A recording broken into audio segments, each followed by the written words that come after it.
নমস্কার বন্ধুরা, আজ আমি আপনাদের সঙ্গে শেয়ার করব তাল শাঁস দিয়ে বানানো দুরকম শরবত। তাল শাঁস মানে কচি তাল শাঁস, আর শরবত দুটো ঠিক এরকম হয়েছে। গরমের দিনে এরকম ঠান্ডা ঠান্ডা শরবত খেতে কার না ভালো লাগে বলুন। এবার দেখে নিন এই শরবতটা আমি কিভাবে বানিয়েছি। প্রথমে এখানে কচি দেখে 6টা তাল শাঁস নিয়েছি, তার মধ্যে একটা একটু শক্ত আছে দেখুন, আর বাকিগুলো খুব সুন্দর নরম আছে। এবার এগুলো সব খোসা ছাড়িয়ে নেব। আর এই রেসিপিটা বানানোর জন্য এরকম কচি তাল শাঁস হলে খুবই ভালো হয়। দেখুন এখানে সবগুলো ছাড়িয়ে নিয়েছি, আর একটা একটু শক্ত মতন ছিল, সেটা দেখুন এর গায়ে যে খোসা লেগে আছে অল্প অল্প, সেটা ছাড়িয়ে নিচ্ছি। ঠিক একই রকমভাবে সবগুলোই ছাড়িয়ে নিয়েছি। ওই খোসাগুলো থাকলে একটু তেতো তেতো বা কষ ভাব লাগে, সেই জন্য খুব সুন্দর করে ছাড়িয়ে নিতে হবে। আর এই রেসিপিটা বানানোর জন্য এরকম কচি হলেই আরও বেশি ভালো হয়। এবার দেখাচ্ছি এর মধ্যে দেখুন বন্ধুরা কত সুন্দর তাল শাঁসের ভিতরে যে জল হয়, জল হয়েছে। এই জলটাও এর মধ্যে দিয়ে দেব। আর যে একটা একটু শক্ত মতন তাল শাঁস আছে, ওগুলো শুধু খেতেই খুব সুন্দর লাগে, আর ওটার ভিতরে আরও বেশ অনেক জল হবে। আমি দেখিয়ে দিচ্ছি কেটে। দেখুন এই বড়টার ভিতরে কত সুন্দর জল হয়েছে, আর এই জলটা খেতে খুবই সুন্দর লাগে। যাই হোক, এবার তাল শাঁসগুলো সব ছোট ছোট টুকরো করে কেটে নেব।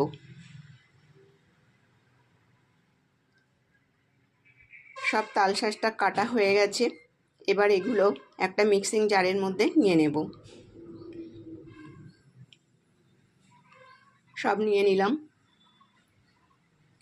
এবার এর মধ্যে দিয়ে দেব চিনি। আমি এখানে 2 গ্লাস বানাবো, সেই জন্য এখানে 4 চামচ চিনি দিয়েছি, কারণ তাল শাঁসটা খেতে খুব বেশি মিষ্টি না, আর শরবত বানানোর পর এটা পানসা হয়ে যাবে বা একদমই মিষ্টি থাকবে না, তার জন্য একটু চিনি দিতে হবে। এবার দিয়ে দিলাম কয়েক কিউব বরফ। এবার এর মধ্যে সামান্য একটু জল দিয়ে দিলাম, দিয়ে এটাকে মিক্সিংয়ে ভালো করে পিষে নেব। দেখুন মিক্সিং জারে ভালো করে পিষে নিয়েছি। ঠিক এটা এরকমই হয়েছে। চাইলে আপনারা আরও একটু জল দিয়ে এটা পিষে নিতে পারেন। আমি এরকম করে এটা পিষে নিয়েছি। আর যে শক্ত মতন একটু তাল শাঁসটা ছিল, সেটা অল্প অল্প এখনও দেখা যাচ্ছে, আমি সেটা ওরকমই রেখে দিয়েছি। এবার এখানে নিয়েছি 2টো গ্লাস। ওই একটু শক্ত শক্ত ভাব যেটা থাকবে, ওটা মুখে পড়লে ওটা খেতে ভালো লাগবে। যাই হোক, এবার 2টো গ্লাসে আমি এটা ঢেলে নেব।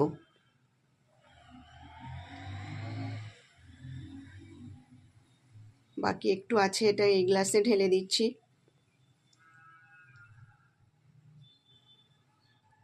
এই 2 গ্লাসে আমি 2 রকম শরবত বানাবো। প্রথম গ্লাসে একটু ঠান্ডা জল দিয়ে দিচ্ছি, একই রকমভাবে বাকি গ্লাসটাতেও দিয়ে দিচ্ছি। এবার বন্ধুরা এখানে নিয়েছি একটা জলজিরা। আমি একটা জলজিরা দিয়ে বানাবো। এখান থেকে যেহেতু 1 গ্লাস, সেই জন্য আমি অর্ধেকটা পরিমাপ জলজিরা এর মধ্যে দিয়ে দিলাম। পুরোটা দিলে খেতে ভালো লাগবে না, সেই জন্য অর্ধেকটা পরিমাপ দিয়ে দিলাম। এবার দিয়ে দেব অল্প একটু বিট নুন। এবার দিয়ে দেব এর মধ্যে অল্প একটু পাতিলেবুর রস। আমি ছোট্ট 1 পিস পাতিলেবু নিয়েছি, এটাকে চিপে এইভাবে দিয়ে দিলাম। গরমের দিনে এরকম ঠান্ডা ঠান্ডা জুস খেতে খুবই ভালো লাগে বন্ধুরা। দেখুন এবার এটা ভালোভাবে মিশিয়ে নেব। এর মধ্যে আরও একটু জল দিতে হবে। আপনারা চাইলে এখানে এটা আরও পাতলা করতে পারেন। আমরা যেহেতু নিজেরা খাবো বলে বানাচ্ছি, সেই জন্য একটু এরকম গাঢ় করেই করছি, তাহলে আরও খেতে ভালো লাগবে। যাই হোক, এটা মিশিয়ে নিলাম।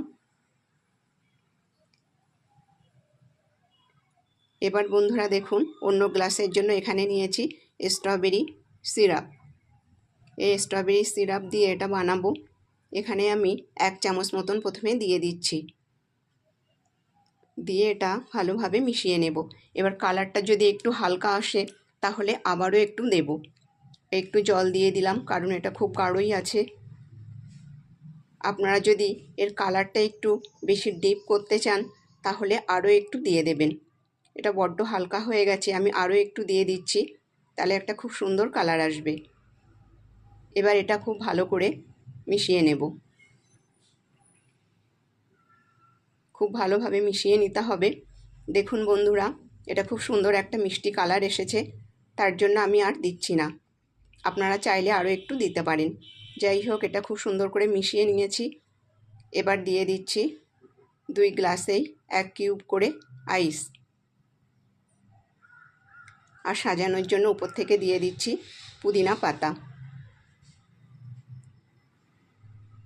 এই সহজ রেসিপিটা একবার খেয়ে দেখবেন বন্ধুরা। এবার শরবত দ্রুত আমার সম্পূর্ণ তৈরি। ভিডিও ভালো লেগে থাকলে লাইক, শেয়ার এবং চ্যানেলটাকে সাবস্ক্রাইব করে পাশে থাকবেন। ধন্যবাদ।